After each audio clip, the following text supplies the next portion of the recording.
또 자기를 의롭다고 믿고 다른 사람을 멸시하는 자들에게 이 비유로 말씀하시되 두 사람이 기도하러 성전에 올라가니 하나는 바리새인이요 하나는 세리라.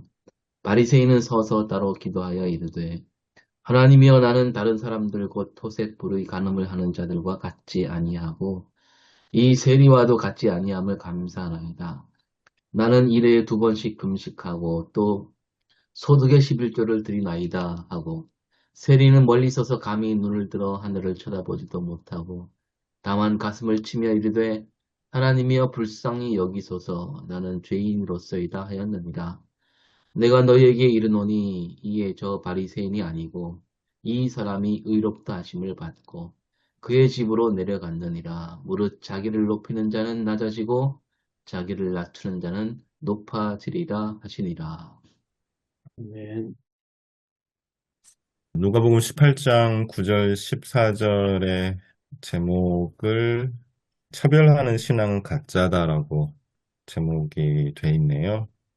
최영지 목사님 올려주신 다른 번역을 보면서 새한글 성경에 있는 특별한 눈에 띄는 표현이 있어서요. 10절에 이제 바리새인의 기도를 속으로 기도했다라고 새한글 성경이 돼 있는 게 눈에 보였습니다. 제가 이거를 해석한다기보다도 좀 다른 번역, 우리 개정 성경하고는 또 다른 번역에서 눈에 보였고요. 다른 이제 또 번역 성경을 봤더니 제가 이제 루터 성경을 봤는데 세리의 기도와 바리새인의 기도를 약간 다르게 표현은 거기도 루터 성경도 했더라고요. 루터 성경에서는 바리새인이 기도하다라는 동사를 그 제귀 동사라고 하죠. 네, 제귀 동사를 썼습니다. 직역하면 그 자기를 위해서 기도했다 이런 느낌을 주는, 자기에게 기도했어 혹은 자기를 위해 기도했어 이런 느낌을 주는 제귀 동사를 루터 성경에는 쓴 게 확인을 했었고요. 그래서 이 부분 이제 바리새인의 기도와 세리의 기도에 기도하다라는 동사가 좀 다른 동사를 쓴 거가 눈에 보여서 빨간색으로 표시를 했습니다. 설교 착상으로서 본문 읽기입니다. 경건의 상징 바리새인이 아닌 죄인의 상징 세리가 의롭다 하심을 받는 이야기로, 또 불명예스러운 사람들을 의롭게 여기는 역설이 누가복음에 소개되는 것을 착상하면서 이야기를 끌어갑니다. 역사적 문학적으로 본문 읽기에서 이제 바리새인과 세리를 크게 이제 구별해서 설명하셨더라고요. 성서대학교 이민규 교수님이시죠. 바리새인에 대한 설명을 요약하겠습니다. 1세기 유대에서 바리새파는 평신도로서 제사장들의 규례를 지키며 경건을 추구하는 모범된 이들의 모임이었다고 합니다. 바리새인들의 후예인 고대 랍비들은 율법을 일반 성도들도 쉽게 접하고 적용할 수 있도록 시대에 맞는 현실적 해석을 추구하는 사람들이었다고 합니다. 복음서 저자들에게 바리새인은 자신들이 죄인으로 여기던 이들로부터 자신을 분리한 사람들로 표현된다고 하고요. 앞에 이제 두 부분, 이제 평신도로서 조직된 바리새파들, 또 시대에 맞는 현실적 해석 추구를 한 사람으로서의 바리새인은 좀 긍정적인 모임이라고 볼 수도 있겠고요. 복음서에서는 바리새인이 더 엄격하게 비판을 받는 것 같습니다. 세리에 대한 설명을 하셨는데요. 기원전 2세기부터 로마 제국은 식민지 지방세를 세리장 통해서 징수했다고 합니다.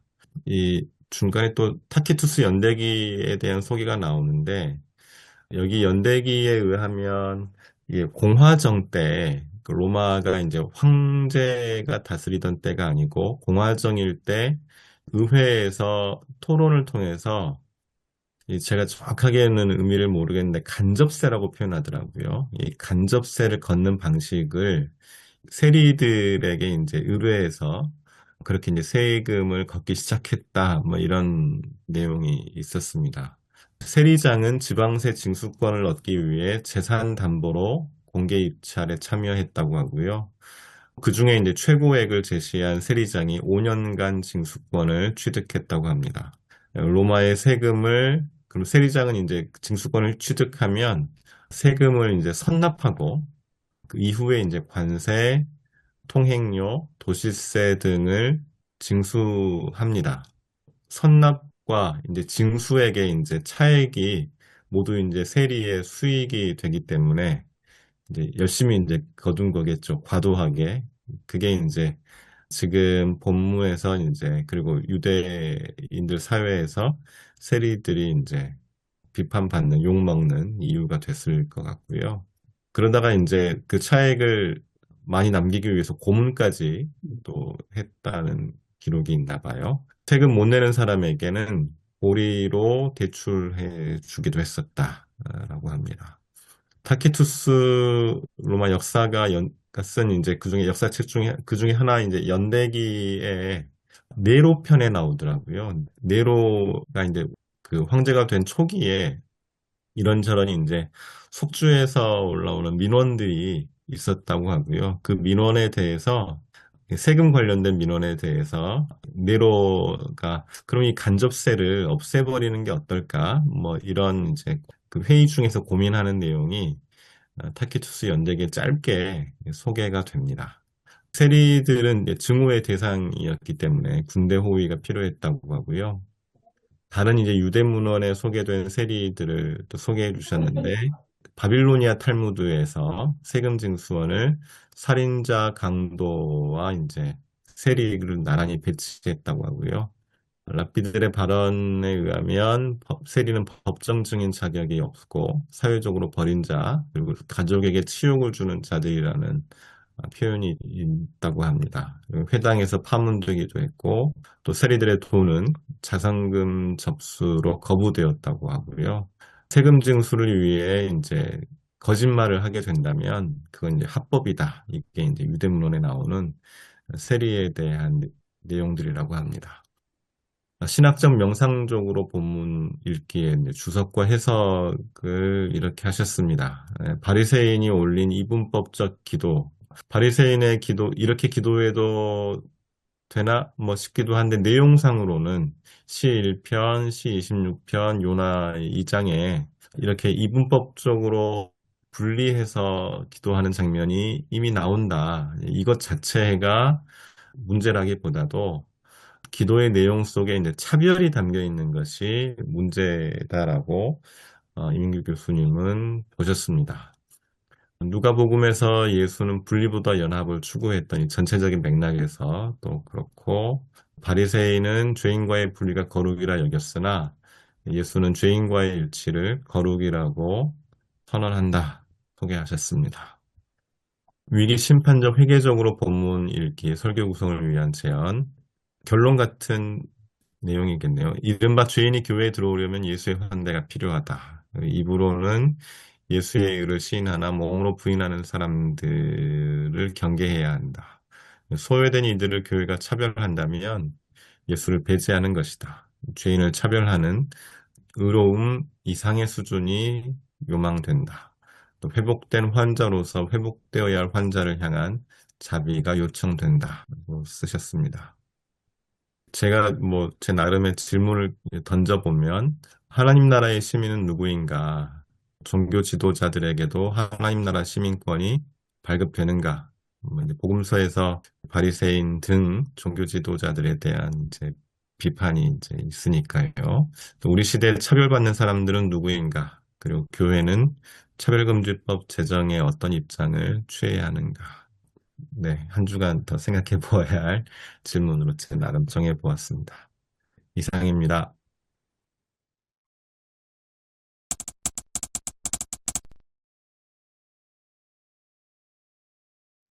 본문에 대해 바로 본문 이해로 들어가기 전에 이 비유가 나온 배경, 그것을 먼저 한번 생각해 봤으면 싶습니다. 왜 제가 이 질문을 드리냐면 앞부분에 보면 9절에 자기를 의롭다고 믿고 다른 사람을 멸시하는 자들에게 비유로 말씀하시되 이렇게 되어 있거든요. 근데 마지막 14절에 들어가면 예수님은 내가 너희에게 하는데 여기서 너희가 누군지 다른 주석에 보면 제자들에게 하신 말씀으로 제자들이 가르친 것으로 그렇게 나오고요. 그 14절의 중반 뒤쪽에 보면 무릇 자기를 높이는 자는 낮아지고 해서 여기서 하는 이 말씀하시는 뉘앙스는 꼭 제자들이 아니라 일반 그러니까 그 자리에 모인 모든 유대 청중들을 향해서 한 그런 말씀인 것 같거든요. 그래서 이 비유를 예수님께서 어떤 배경에서 하셨는지, 누구에게 하셨는지, 혹시 목사님들이 설교 준비하실 때 혹시 생각해 보신 적이 있으신지요? 본문으로만 봤을 때는 본문의 주제는 의롭다, 내가 의롭다, 혹은 남들에게 의롭다고 인정받는 사람, 누구인가? 9절 말씀, 14절 말씀을 이렇게 둘 다 같이 보니까 의로운 사람이 누구인가? 또 의롭다고 인정받는 사람이 누구인가? 구체적으로 바리새인인가, 세리인가? 그런데 이 질문을 하면서 오늘 이제 주석 설명하실 가만히 들어보면 내가 그 시대에 있었다면 바리새인이 의로운 사람이고 세리는 뭐 자선 사업하는 것도 뭐 유대 사람들은 거부했다고 하니까 세리는 당연히 지탄받는 인간인데 예수님의 이 말씀은 전혀 그 시대와 맞지 않는 사람들이 공유하고 있는 의로움에 대해서 예수님은 완전히 그걸 깨버리는 그런 말씀하신 거 아닙니까? 예, 교수님 방금 말씀하신 비슷한 내용이 우리 설교 착성하면서 본문 읽기에 잠깐 언급이 되어 있습니다. 마치 냉소적 진실을 담은 조크처럼 보인다. 그렇게 해놓으셨거든요. 그리고 이민교 교수님께서도 말씀하신 게 김영규 목사님 말씀하신 것처럼 바리새인의 기도 자체에 대해서는 그렇게 비판적이지 않고 핵심은 바리새인과 세리의 차이의 핵심은 차별이 있다고 그렇게 이야기 주제를 명시해 주셨거든요.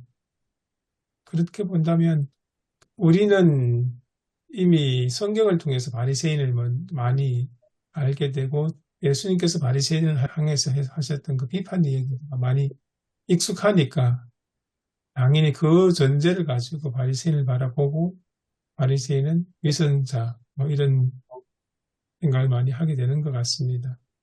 근데 당시 이 1세기 유대 사회 속에서 이 유대인들이 직접 눈으로 듣고 보고 경험한 것으로 생각한다면 우리와는 다를 수 있겠다는 그런 생각이 많이 들고요. 그러면서 한편 생각한 게 여기 9절에도 나오고 14절에도 나오는데 이제 의롭다 하심, 의롭다고 믿고 9절에는 자기를 의롭다고 믿고 그러니까 자기가 자기 자신이 의롭다고 생각하는 것이고 그런 사람들 향하는 것이고 14절에 보면 이 사람이 의롭다 하심을 받고로 되어 있거든요. 개역 개정판에는. 여기서 어렵다는 주체는 아마 하나님, 기도를 들으신 하나님인 것 제가 보기에는 그 같거든요. 어렵다 하시는 하나님 입장에서 봤을 때, 이 두 사람이 기도하고 기도하는 자세, 그것이 우리 생각보다, 그러니까 당시 1세기 유대인들의 생각은 크게 다르다는 그런 생각이 들기도 합니다. 그래서 이제 질문 드리고 싶은 건 두 번째는, 오늘 이 비유의 중심 주제가 뭘까? 그런 생각입니다. 조금 전에 말씀드렸던 것처럼 의롭다 하시면 초점을 맞춘다면 하나님의 은혜의 경이로움인가? 죄인을 향한 하나님의 칭이라고 할까요? 그것일까? 아니면은 오늘 이민교 교수님 말씀하시던 차별과 자기 인식에 대한 것일까? 또 한편으로는 세 번째 생각되는 게 신앙인의 겸손, 하나님께서 높은 자를 낮추시고 낮아진 자를 높이신 분이시기에 겸손에 관한 것인가? 하나 앞에 기도하는 자가 겸손히 기도해야 되는 자가 여러 생각이 들었습니다. 목사님들은 그 비유의 주제가 뭐라고 생각하시는가요? 발제하면서 차별이라는 단어가 나와서 그런가? 뭐 저도 이제 질문을 했었고요. 이 본문의 주제가 차별인가? 마지막 문장이 자기를 높이는 자는 낮아지고 자기를 낮추는 자는 높아지리라. 이게 이제 이 본문의 결론인데 교수님께서는 여기서 차별을 끌어내신 게, 뭐, 내용상 저는 개인적으로는 운데 이게 이렇게 끌어올 수 있는 것인가 질문을 했었고요. 결국 이제 우월감이 차별의 원인 아닐까? 그것이 영적인 것이든 도덕적인 것이든 뭐 법적인 것이든 뭐 사회적인 것이든 뭔가 이렇게 우월하다는 자의식이 누군가를 차별하는 동기가 될 수 있지 않나? 거꾸로 이제 또 우월감은 열등감하고도 연결될 수 있다면 본인이 이제 그 겉은 종교적으로 완벽하지만 속이 그렇지 않다는 걸 알고 있을 때 누군가를 차별의 대상으로 혹은 희생의 대상으로 삼게 되는 거 아닐까? 뭐 그러면 본문에 이제 문자적으로 나와 있는 내용은 아닐 수 있지만 차별의 내용을 당겨와도 저는 가하겠다, 뭐 그 생각하면서 읽었습니다. 그러면 그래 보면 차별함으로써 자기를 결국 감추는 것이 될 수 있겠습니다. 그지? 네. 그게 이제 소위 위선으로, 네, 그러니까 신앙생활 혹은 종교적 생활을 굉장히 철두철미 성실하게 한다는 그 우월감도 있고, 또 도덕적으로도 나는 세리와 비교할 때 정직해, 어떤 때묻지 않았어 하는 그것도 우월감일 수 있겠습니다. 그러면.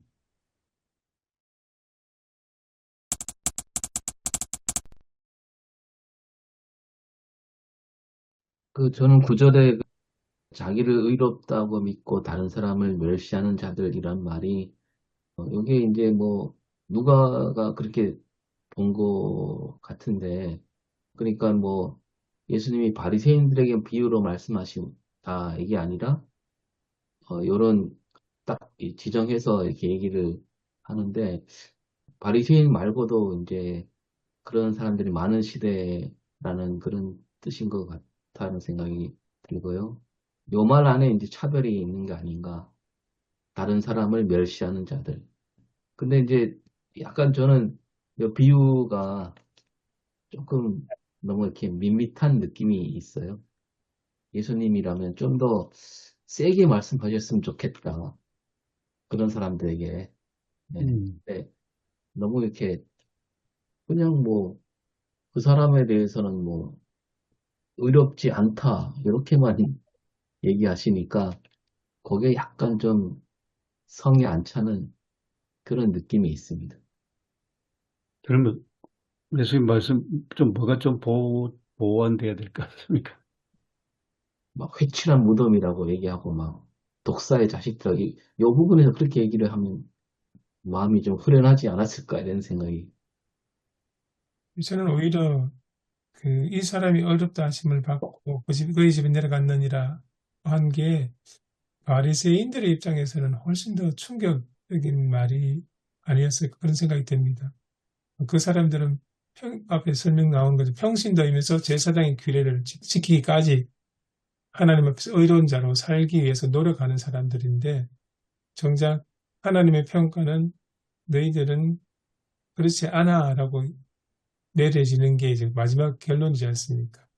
그렇게 본다면 오히려 이 예수님의 평가 이 말씀이 이 당대 바리새인들 그렇게 경건을 위해서 노력하고 온 삶을 거기에 집중하는 자들에게 더 충격적이지 않았을까? 그게 전부라고 생각하고 살았던 사람인데 너희들은 아니야 그래버리는 것 같거든요. 근데 이거는 설교하고는 상관없는 것 같은데 누가복음 처음에 보면 그 누가복음을 읽는 수신자, 독자가 데오빌로 각하 아니겠습니까? 그 데오빌로 각하가 누가복음을 처음 봤을 때 오늘 본문은 데오빌로에게는 어떤 생각이 들었을까? 그러니까 이 세리 혹은 세한글석에 세금업자라고 했는데 주석 설명대로 하면 국가 공무원이 아니고 이제 뭔가 보정을 써서 자발적으로 이제 세금을 잘 걷겠습니다. 그래서 로마 제국이 원하는 바의 어떤 국가 재정에 굉장히 기여하는 세리 아니겠습니까? 그래 보면 데오빌로의 입장에서는 세리에 대해서 굉장히 좋은 인상을 갖고 있지 않았었나 그런 생각이 들거든요. 그 단지 이제 이건 굉장히 역사적인 어떤 상상 얘기인데요. 누가가 이 누가복음과 이제 사도행전을 통해 원래 한 책이지 않습니까? 그래서 이제 그 데오빌로에게 쭉 예수 그리스도에 대한 복음의 내용, 또 예수님에 대한 어떤 것들, 그리고 사도행전을 통해서 복음이 어떻게 증거되어지고 전해졌는지 이런 어떤 그 내력을 쭉 이제 서술하면서 이제 보낸 가운데서 예수님에 대한 것을 말할 때에 무엇을 전하려고 했는가에 대한 것을 생각해 보면 성경학자 예레미야스가 지적한 것이 누가복음의 심장이 15장이다. 돌아온 탕자 비유. 이제 누가복음에서 관심을 가지는 게 이제 뭐 고아와 과부와 뭐 이런 어떤 낮은 자, 천한 자, 뭐 이런 어떤 사람들을 주로 또 어린아이들 이런 이제 내용을 이제 많이 담고 있는데 돌아온 탕자 비유를 누가복음의 심장이라 하고 또 오늘 18장에서도 회개하고 돌아온 어떤 세리의 모습 그리고 그것을 하나님의 크신 사랑으로 용서하고 또 하나님께로 돌아오면 제사함 받을 수 있다는 그 메시지를 전하는 예수님이 바로 그분 그것을 말씀하고자 했는 건 아닐까 그런 생각이 좀 듭니다. 그리고 오늘 본문에서는 이제 베타주의와 어떤 신앙적인 어떤 베타주의, 엘리트주의 이런 것들을 경계해야 되는 그런 어떤 측면에서 기도를 또 과연 어떻게 해야 되는 것인지 저도 사실 이분법적인 것에 굉장히 이렇게 사로잡혀 있는 사람 중에 한 사람이거든요. 그냥 목회자의 아들로 그냥 자라나면서 그냥 선과 악에 대한 어떤 그 대립적 개념을 많이 가지고 있는 것 같아요. 저도 모르게. 그래서 저 사람은 착한 사람, 저 사람은 나쁜 사람, 뭐 이런 어떤 그런 배타적인 어떤 그런 모습들이 있는데 예수님이 왜 이 땅에 오셨는지에 대한 것을 다시 한번 생각하게 되어지는 그런 어떤 부분들 그리고 모든 것들이 이제 이런 어떤 배타주의라든지 엘리트주의라든지 이런 것들이 생기게 되는 것은 상대적인 우월 의식이지 않습니까? 상대적인 어떤 뭐 도덕적인 우월 의식일 수도 있고 종교적 우월 의식일 수도 있고 이제 이런 어떤 것들인데 예수님이 오신 것은 그런 것이 아니다라는 것이죠. 그리고 이제 저는 이제 누가복음 18장을 볼 때에 그 1절에서부터 보면은 예수님께서 그들에게 항상 기도하고 낙심하지 말아야 할 것을 대해서 비유하고 또 9절 말씀 보면은 자기를 의롭다고 믿고 다른 사람을 멸시하는 자들에게 비유로 말씀하시면서 이 세리와 바리새인에 대한 어떤 기도의 태도 그 모습을 이제 말씀하시고 그래서 저는 그렇게 봤어요. 이게 누가복음 18장을 바라보면서 우리가 기도하며 나아갈 때에 그 태도에 대한 것도 생각해 볼 수가 있지 않을까. 먼저 이제 불의한 재판장에게 나아간 그 한 과부의 모습 가운데서 끝까지 포기하지 말고 기도에 대해서 기도에 대한 어떤 헌신이랄까 끝까지 신뢰하면서 나아갈 것을 그리고 또 오늘 본문 같은 경우에는 겸손한 자세로 기도해야 된다는 것. 그리고 약간 좀 생뚱맞지만 15절로부터 나오는 그 어린아이에 대한 그 얘기가 나오지 않습니까? 이것도 기도의 어떤 모습이라든지 하나님 앞에 나아가는 우리의 태도를 생각해 볼 때에는 어린아이와 같은 어떤 그런 모습으로 나아가야 된다는 어떤 이런 메시지가 좀 같이 담겨져 있지 않을까. 왜 누가가 이 누가복음을 기록하면서 전혀 관계없는 어떤 이런 얘기들을 막 생각난 대로 그냥 하지는 않았을 텐데 이 구성적인 어떤 그런 측면에서 봤을 때에 어떤 그런 의도도 좀 담겨져 있지 않을까 이런 생각을 좀 해봅니다. 말씀 듣고 보니까 누가복음 18장은 굉장히 심오합니다. 처음에는 이제 여기는 세안거는 남편 여인 여자 해서 과부 이야기고 둘째는 오늘 본문 말씀 9절부터 14절은 바리새인하고 세리 하면서 세리에 강점 두고, 그 다음 15절에 17절은 어린아이, 젖 먹는 아이들까지도. 이게 이거 굉장히 심오한데요. 그 다음 18절부터는 부자가 나와가지고 어떻게 하면 영생을 얻겠습니까? 하는 또 이 18장 안에 굉장히 여러 가지 인간 유형들이 나오는데, 그래 보면 오늘 본문 말씀도 예수님이 콕 집어서 바리새인이 어떻고 세리가 어떻고 그게 아니라 이러한 인간 유형에 대해서 지금 말씀하시는 그런 이해가 됩니다. 과부라는 유형, 또 바리새인, 세리라는 유형, 어린아이들, 이 하나의 어떤 인간 유형에 대해서 하시고, 부자까지. 예, 보자까지 굉장히 다양한 인간 유형들을 들고, 우리 교수님 말씀대로 이제 그 18장에서 과부와 재판장, 또 이제 오늘 본문에서 바리새인과 그다음에 세리, 그다음에 이제 뭐 어린아이와 제자들 또는 어린이죠. 이런 이제 유형을 봤을 적에는 또 본문의 중심 주제를 주석에 나와 있는 대로 차별, 또 그러면서 우리 아까 조 목사님 언급한 대로 또 기도와 겸손, 굉장히 어느 주제를 이거다 딱 명시하기는 참 쉽지 않겠다 생각이 들어요. 저도 이렇게 보면서 이거 어떻게 설교해야지?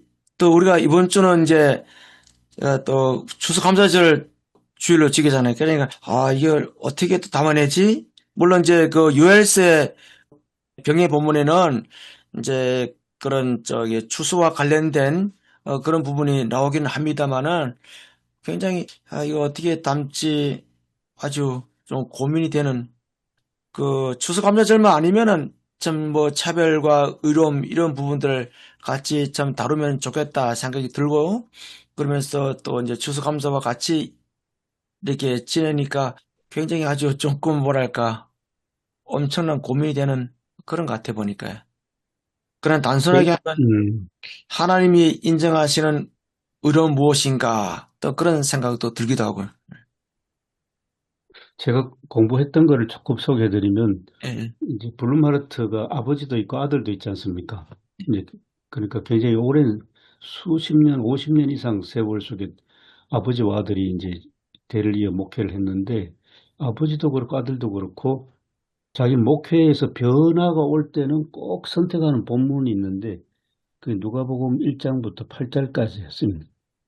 그 이렇게 보면 이 과부를 깊이 묵상하면서 두 부자가 아버지 부르마르트, 아들 부르마르트는 기도하는 과부가 목사 자신으로 그렇게 동일시해서 나아가는데, 아버지 같은 경우는 목회하다가 미쳐 날뛰는 고틀림인 그 보고 자기가 목사로서 어떻게 아무것도 할 수 없다는 그런 깊은 어떤 고민과 절망 속에서 기도하는 과부가 돼가지고 이제 기도하는 그런 모습이고, 또 아들 같은 경우는 대표적으로 뭐 독일이 막 산업화돼서 빈부격차가 심해지고 뭐 노동자들이 착취당하고 하는 그런 상황에서 노동자들에게 내가 아무것도 할 수 없다는 그런 절망과 고뇌 속에서 기도하는 가운데 목사집 박차고 노동자들 속에 들어가 버리거든요.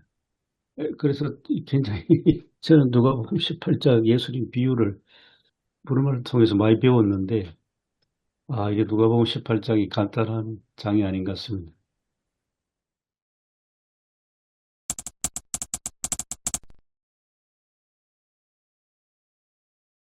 이 2014년도 그 종교개혁주일에 오늘 이 본문으로 예배 강단에서 한번 설교했거든요. 그래서 그때는 어떤 교회의 개혁의 대상이 어떤 그 신앙의 행위, 특히 이제 이 기도에 대한 것에 대해서 우리가 잘못하고 있는 기도, 잘못된 기도에 대한 어떤 개혁적인 의미에서 종교개혁주일 때 2014년도 종교개혁주일 때 이거 본문으로 설교를 했었는데, 오늘도 어떻게 보면은 뭐 차별하는 신앙은 가짜다 그랬으니까 그럼 진짜 신앙과 가짜 신앙을 이야기한다면은 그리고 이제 여러 가지 있겠지만 기도에 있어서 어떤 기도가 바른 기도냐, 뭐 이런 쪽으로 하면은 기도에 대한 또 다른 해석이랄까, 기도에 대한 다시 한번 생각해보는 그런 계기가 될 것 같은 생각이 듭니다.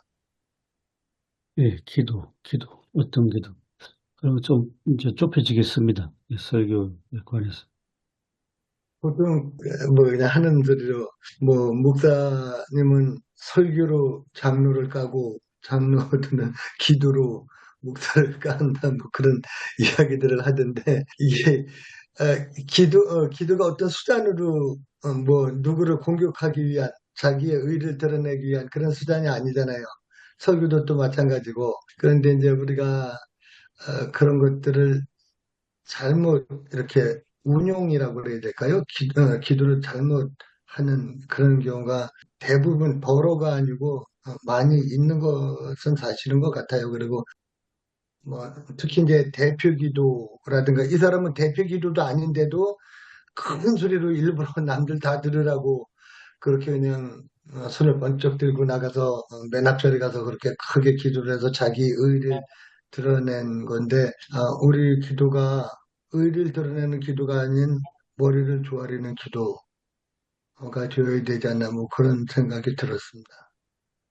그 본문을 중심으로 해서 이렇게 생각해 보면은 종교적 교만이잖아요. 종교적 교만이고 그 우월 의식, 엘리트 의식의 그 근저에 있는 게 이제 그 교만인데 그 교만함이 상대방을 이제 우습게 보고 깔보게 되어지고 얕잡아 보고 거기에서 이제 오늘 본문을 보면은 바리새인이 그렇게 얘기하지 않습니까?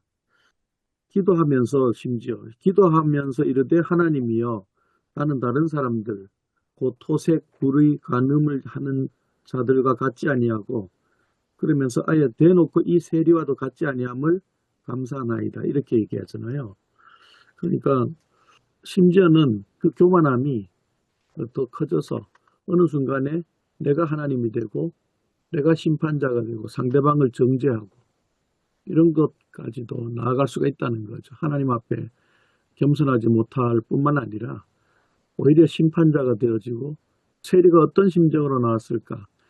어쩌면은 그 마음과 그 심경이 어떤 참담한 심경 가운데서 하나님 앞에 나왔을 텐데 그 진실됨조차도 그냥 뭉개버리는 거죠.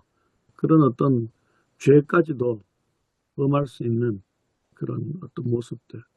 그게 우리가 하나님 앞에 겸손하지 못할 때에 우리가 죄인된 심정으로 서지 못할 때에 우리가 저지를 수 있는 신앙적 엘리트라고 하는 사람들이 저지를 수 있는 어떤 경계해야 될 부분들이 아닐까 이런 생각도 듭니다.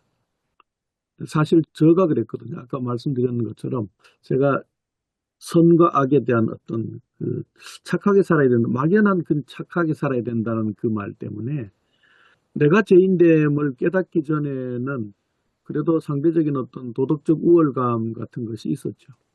그래서 저 사람은 나쁜 사람이구나. 가까이 하지 말아야 될 사람.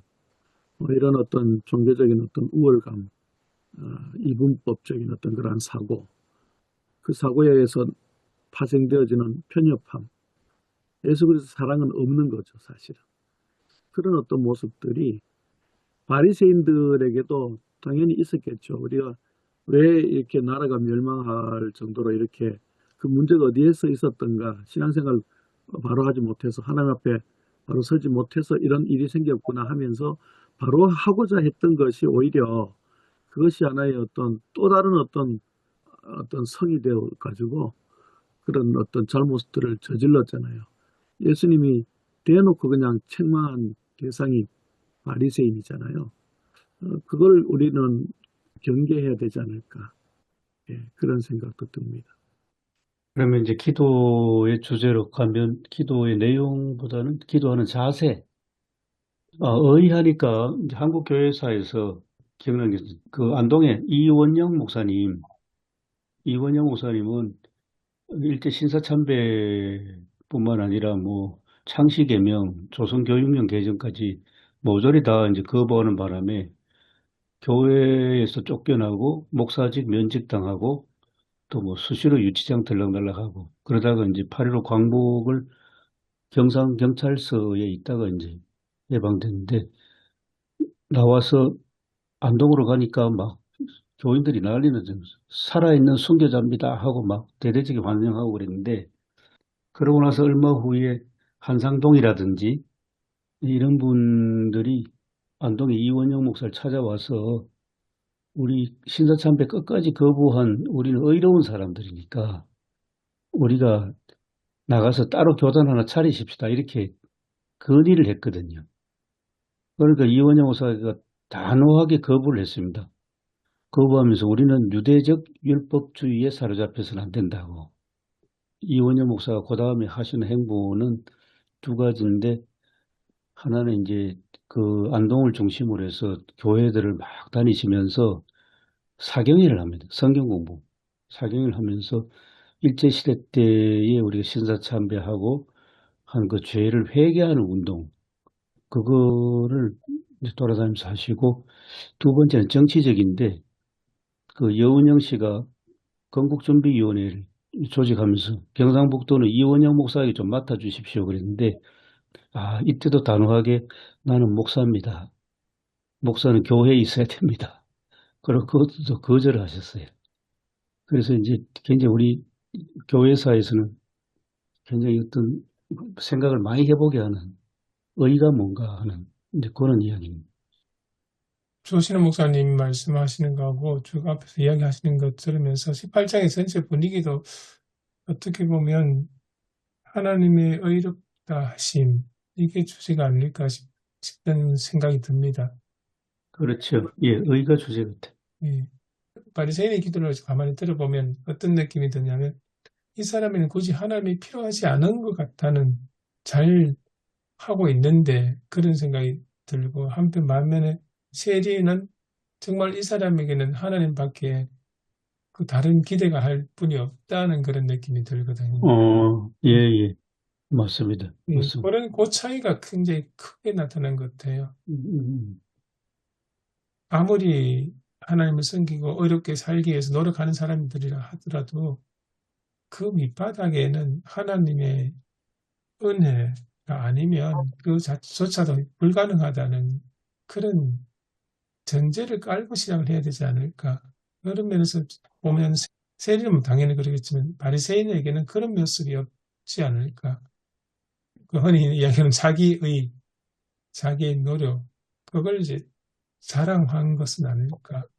그런 생각도 들었습니다.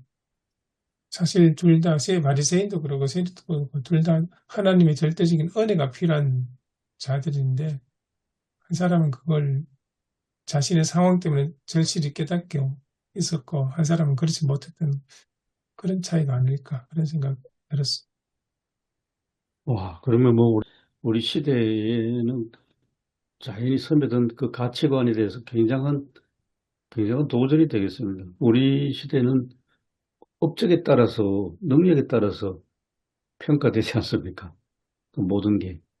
뭐 회사 연봉 협상부터 시작을 해가지고, 운동선수들의 또 연봉 협상까지 우리가 매일 매스컴 보는 대로, 야, 저 선수는 잘하니까 몇 억 받네, 시작을 해서, 어제도 들었어요. 회사를 이직하니까 연봉이 갑자기 너무 좋아져가지고, 자기 능력을 평가받고, 이런. 교회에서 그런 이야기 들었는데, 그런 사람들은 그럼 어떻게 보면 하나님의 은혜가 그렇게 절실하지 않는, 자기도 모르게 하나님의 은혜를 부인할 수도 있는 이 업적, 능력에 따라서. 젊은 사람들도 강남에 거구 20대 남자들이 많다고 하는데, 그거는 자기들의 어떤 누리는 부모로부터 물려받은 기득권, 특권을 포기하지 않는 데서 온다 하거든요. 나는 능력 있고 우수하니까 그만큼 나는 대우를 받아야 돼. 수년 전이죠. 문재인 정부 때 인천공항의 직원들이 다 정규직으로 전환시켜줄 때 정규직 직원들이 거세게 반대했지 않습니까? 우린 열심히 노력해가지고 정규직 됐는데 저 비정규직 저 인간들은 우리처럼 노력도 안 했는데 이게 웬 말이냐. 그래서 한번 충격받은 일이 있는데 공정이라는 문제를 그렇게 이해하지 않습니까? 요새는. 이런 현실 속에 하나님의 은혜 굉장히 이게 참 이게 보면 우리가 종교적으로 우리 종교인들, 소위 말하는 기독교인들은 어떤 아까도 말씀하신 그 우월주의, 어떻게 말하면 기득권을 가지고 있는 것 같아요. 그래서 이 하나님의 은혜는 우리 것, 나를 위한 것, 우리만을 위한 것으로 이렇게 보고, 나쁘게 말하면 하나님을 나의 어떤 목적을 달성하기 위한 수단으로 이용하는 나의 시니어쯤으로 이렇게 생각하기 쉽거든요. 그래서 그런 것을 감히 이런 아무개는 뭐 어떤 부류의 사람들은 언급하면 안 된다. 여기 접근해서도 안 된다라는 어떤 그런 기득권을 주장하는 그런 일들이 종종 있지 않나. 오늘 이 본문이 그런 본문이 아닌가 그런 생각이 들어서 예수님께서 지적한 것도 그런 것이 아닌가 그런 생각이 들었습니다. 그 14절 하반절의 말씀도 우리가 좀 주목을 해봐야 될 것 같은데요. 무릇 자기를 높이는 자는 낮아지고 자기를 낮추는 자는 높아지리라. 예수님께서 말씀하신 건데 예수님의 그 십자가의 도 자체가 낮아짐과 섬김 여기에 있다고 한다면 예수님 자체가 이제 하나님께서 성육신하신 거잖아요. 그 자체가 낮아지심이고 섬김 그것을 또 우리가 한번 생각해 봐야 되지 않을까 싶습니다. 그리고 낮아진 사람들의 공통점이 되게 제가 만난 사람들도 그렇고 정말 훌륭한 분들은 배려, 아무것도 아닌 것 같은 사람에게조차도 배려하는 그런 모습들이 있거든요. 사랑이죠, 사랑. 그런 어떤 모습들이 있는데 예수님께서 친히 그렇게 보여주셨고 또 사랑을 베풀어 주셨고 그 하나님의 사랑으로 이렇게 우리를 안아주시고 용서해 주시고 인정해 주시고 그런 어떤 모습들이 메시지 가운데 들어가야 되지 않을까 그런 생각도 듭니다. 정죄가 아닌 또 배척이 아닌 하나님 앞에서 겸손. 방금 말씀하신 것도 저는 하나님의 은혜와 의라는 관점에서 볼 수 있지 않을까 싶은 생각이 듭니다. 결국 자기를 낮추는 자가 높아진다는 말은 하나님의 은혜를 받아서 그에 감사할 수 있는 사람, 그 사람가 하나님께서 높이 세우신 사람일 거고, 반면 자기를 높이는 자, 사실 그에 물론 노력하고 수고하고 애쓰는 것은 있겠지만 사실 그 노력과 수고와 애쓰는 모든 것들이 그 기본의 바탕에 깔린 것은 하나님의 은혜라고 생각을 되거든요. 그렇게 노력할 수 있었고 할 수 있는 건강과 시간과 열정이 되었고 그런 것 위에 이제 그의 수고가 열매를 맺게 될 텐데 그렇게 본다면 결국은 그 사람 역시 하나님의 은혜가 절대적으로 있고 그 위에 있는 것뿐일 텐데 그 기본 토대는 무시하고 은혜는 무시하고 자기의 그 수고와 그 노력과 희생 자기 예, 드러낸다는 그런 것에 이제 초점을 맞추면 이제 높아지는 거죠. 그러면 나는 이렇게 오랜 시간 열심히 시험 공부해서 합격하고 너는 시험 공부 못해서 시험 떨어졌 이렇게 비교돼 버리거든요. 교수님 말씀하셨던 그 정규직과 비정규직 사이도 그 대학생 그때 이제 아들하고 이야기했을 때 논지가 그거였거든요. 그 정규직 들어간 사람은 공무원 그 시험 그렇게 오랜 시간 고생고생해 공부해가 들어가는데 비정규직은 그렇게 들어간 거 아니잖아. 그 과정이 없잖아. 그렇게 이야기를 당장 하더라고요. 그렇게 공부할 수 있다는 것 자체가 이미 기본적으로 어떻게 제가 보기에는 하나님의 은혜에 주어진 것인데 그게 이제 그 사람의 능력과 노력, 수고, 감사한 희생 그 사람 것으로 취급을 해버리니까 조금 문제가 비교가 안 되는 것 같다는 생각이 들거든요. 공부하고 싶어도 못하는 사람들도 있고 그런 여러 가지 상황들이 있는데 이제 그걸 단순식으로 그렇게 비교하는 것이 문제가 아닐까.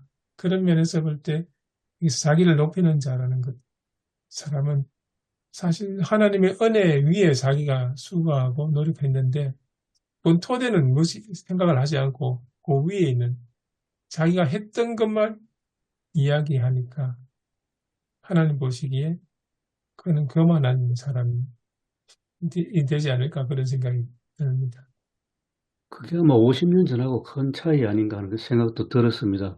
그 김정준 목사님 어제 그 전태일 이제 설교하셨는데 전태일 씨가 정말 자기는 학교를 다닐 수 없는 환경에서 자라면서 노동자로 살면서 그 노동법에 대해서 전혀 모르니까 나한테 대학생 친구가 하나만 있었으면 이제 그런 절규를 했다는데 그리고 이제 분신 자살하고 나니까 그것이 엘리트인 대학생들한테 엄청난 어떤 전태일에 대한 부담감도 주고 좀 더 깊이 있는 죄책감까지 줘가지고 노동운동에 뛰어들게 하는 그 동력이 됐다고 그리 하지 않습니까?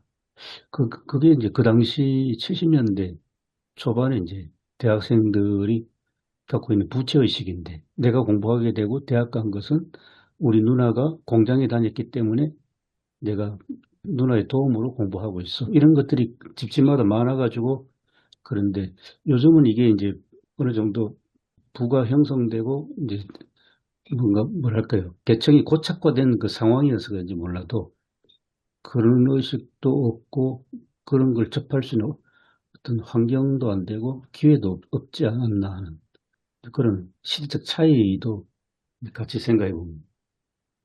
아까 저 최영재 목사님 아까 말씀하시면서 떠오른 예화가 있어요. 그 성 어거스틴이 제자가 어떻게 스승님은 그렇게 훌륭한 분이 되셨냐고 질문했을 때 성 어거스틴이 그랬다고 그러더라고요.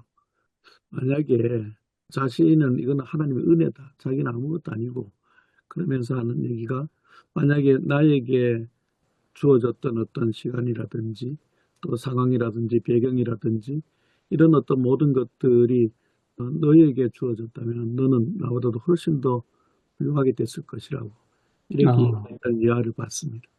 예, 예. 참, 예. 감명 깊네. 오늘날로 적용하면 뭐 이렇게 오늘날도 능력으로 나뉘어지는 이제 의식 생각하면 꽃 같은 기회가 주어졌는가? 그런 질문을 던져볼 수 있겠습니다. 열심히 노력해서 좋은 대학 가고 출세하는 사람들처럼 그렇지 못한 사람들에게도 꽃 같은 그런 환경과 기회가 주어졌더라면 그런 이제 차이가 있었겠느냐. 이제 그런 질문도 해볼 수 있겠습니다. 어거스틴 말씀 이야기 들어보니까 기회의 공평성. 근데 이제 뭐 또 다른 뭐 여담입니다만은 목회자들 가운데서도 참 귀한 분들이 너무 많은데 이제 우리가 이제 일반적으로 이제 보통 사람들이 생각할 때에 뭐랄까요 그 참 표현하기 뭐하지만 좀 더 좋은 환경과 또 좀 더 영향력 있는 어떤 자리에서 이렇게 하시는 분들을 보면서 물론 훌륭하죠. 그 자리에 이렇게 가신 분들. 그런데 그렇지 않고 개인적으로는 훨씬 더 이렇게 훌륭하게 이렇게 느껴지시고 또 인격적으로도 너무 훌륭하신 분들이 있는데 그런 분들이 여러 어떤 그런 상황들, 환경들, 뭐 여건들, 또 여러 기회들 가운데서도 본인이 또 스스로 또 내려놓는 어떤 부분들 이렇게 해서 그냥 묻혀지는 분들이 너무 많다는 생각이 솔직히 많이 듭니다. 그런 어떤 부분들을 이렇게 보면은 좋은 자리에 있다고 뭐 이렇게 자랑하거나 자랑도 또 다른 교만이니까요. 혹은 어떤 그 보이지 않는 어떤 마음의 상대적 어떤 우월감 뭐 이런 것들을 절대 가지면 안 된다라는 거죠. 오히려 더 겸손하게 그것이 하나님의 더 큰 은혜였다는 것을 생각해야 되지 않을까.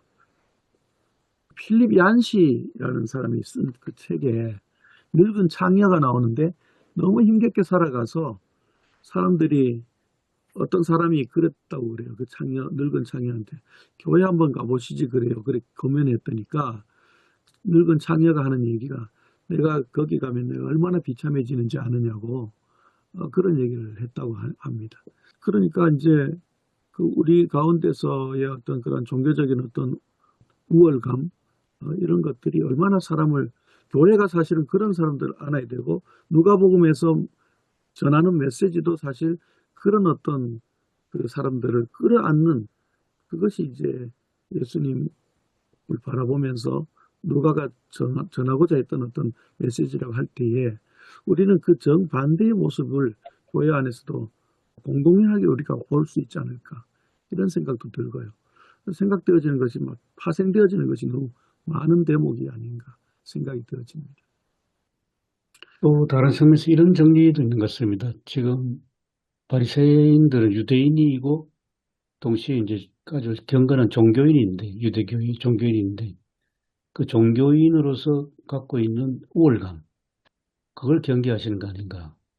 그 세리장은 당연히 그리 보면 뭐 유대인 바깥 사람인지 아닌지 모르겠습니다만 하여튼 종교인으로서의 형태는 볼 수 없는데 요즘으로 치면 이제 교회 안에서 신앙생활 잘하는 이제 경건한 사람들이 알게 모르게 갖고 있을 수 있는 우월감과 교회 바깥 사람들을 에 대해서 굉장히 어떤 종교적 우월감으로 이제 바라보는 이제 그런 관점에 대해서도 지적하지 않나 하는 그런 생각도 듭니다. 도덕적 우월성까지 포함해가지고.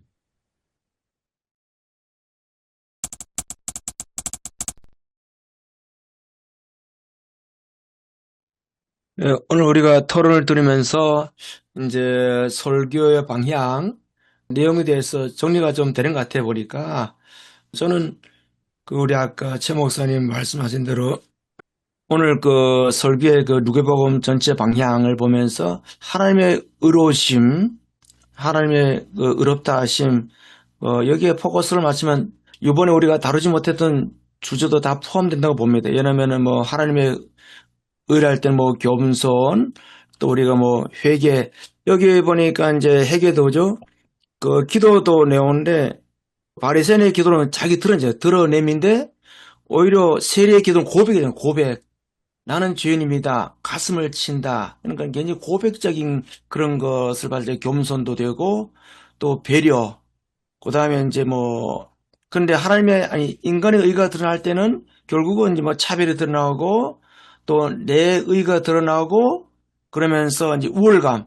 이 하나님의 의롭다 하심 속에서는 아까 우리 김 목사님이 이렇게 문제 제기로 한 그런 차별성도 우리가 같이 다루지 않나. 물론 다 다루기는 쉽지 않지만서도 그러나 그 차별성, 그다음에 인간의 의 드러냄, 그다음에 우월감, 그 우월성 이런 모든 것들이 이제 들어간다. 근데 저한테 이제 이런 부분은 되는데 이제 그 고민이 뭐냐? 이제 이걸 추수감사절 어떻게 이거 엮을 것인가? 아니면은 그 구약의 요엘서의 그 본문을 조금 이게 결론적으로 언급하면서 우리가 인간의 겸손, 자연의 그 농민들은 그런 말 하더라 보니까 저보고 교회 안 다니면서 목사님 정말 밭은 겸손해요. 밭은 정직합니다. 그러니까 노력한 만큼 이렇게 나온다 이거죠. 그런 부분들을 좀 배치하면서 이제 하나님의 의롭다 하심, 그러니까 하나님 앞에서 저는 설교 방향을 하나님 앞에서 나는 누구인가? 그 바리새적인 사람인가? 아니면은 저기 고백적인 그런 세리의 그런 부분이 있는가? 이러면서 설교 방향을 좀 어느 정도 이렇게 윤곽이 잡혀가는 것 같습니다. 아무튼 오늘 통해서 제가 고민했던 많은 부분들이 좀 이렇게 해소가 되는 것 같습니다. 물론 한 주간 동안 또 고민을 해야 되지만은 그래도 설교 방향은 정해졌다 이렇게 봅니다. 네.